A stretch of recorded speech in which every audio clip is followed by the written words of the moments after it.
अस्सलामुअलैकुम वरहमतुल्लाहि वबरकातुहू। आप देख रहे हैं मेरा यूट्यूब चैनल और मैं हूं खिज़रुल इस्लाम नक्शबंदी। आज इस्लामाबाद में पुलिस पासिंग आउट परेड में ख़िताब करते हुए वज़ीर आज़म पाकिस्तान ने इस्लामाबाद के पुलिस के वो एहलकार जिन्होंने पास आउट किया उनसे ख़िताब करते हुए वज़ीर आज़म ने कहा कि मैं आपको यानी इस्लामाबाद की पुलिस को बिल्कुल ऐसे देखना चाहता हूँ जैसे कि पूरे मुल्क में नया पाकिस्तान। वज़ीर आज़म साहब ये ख़िताब करते हुए पता नहीं नया पाकिस्तान कहते हुए उनके दिल में क्या जज्बात थे और ना मालूम नया पाकिस्तान वो किस पाकिस्तान को कह रहे थे, जबकि सूरत हाल ये है कि महंगाई शदीद किस्म की बढ़ चुकी है और गुड गवर्नेंस कहीं नज़र नहीं आ रही। इदारों में बिल्कुल निज़ाम ख़राब से ख़राब तर हो चुका है। सिस्टम पहले ख़राब था, अब मज़ीद ख़राब हो चुका है।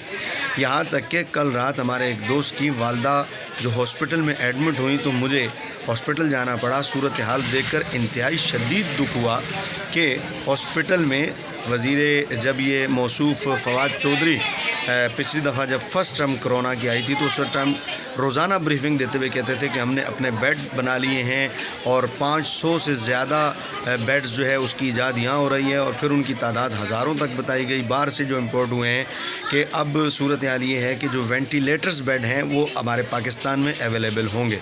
जनरल हॉस्पिटल लाहौर का एक बहुत बड़ा अस्पताल है। कल जब हम वहाँ पहुँचे तो 3 के 3 डिपार्ट्स में कहीं एक भी वेंटिलेटर दस्तयाब नहीं था। वेंटिलेटर्स बेड की सूरत हाल ये है कि वहाँ काम करने वाले अफराद कह रहे थे जी आप अगर 30,000 रुपये दें तो हम आपको कहीं ना कहीं से मुहैया कर देते हैं। बिल आखिर सुबह हमारे दोस्त की वालदा का आज सुबह यानी डेथ हो गई। इससे आप अंदाज़ा करें कि हॉस्पिटल की गुड गवर्नेंस का हाल है, जिसके बारे में कहा जाता था हॉस्पिटल का निज़ाम बेहतर किया जाएगा। पुलिस का निज़ाम कितना बेहतर किया गया ये आप बेहतर जानते हैं। तो इस्लामाबाद की पुलिस को ये आपने कहा कि मैं आपको नए पाकिस्तान की तरह बिल्कुल मुनफरिद देखना चाहता हूँ, तो नए पाकिस्तान में तो अब तक कुछ नया नहीं है। पता नहीं क्या बदला है जिसमें आप इस्लामाबाद की पुलिस को बदलना चाह रहे हैं।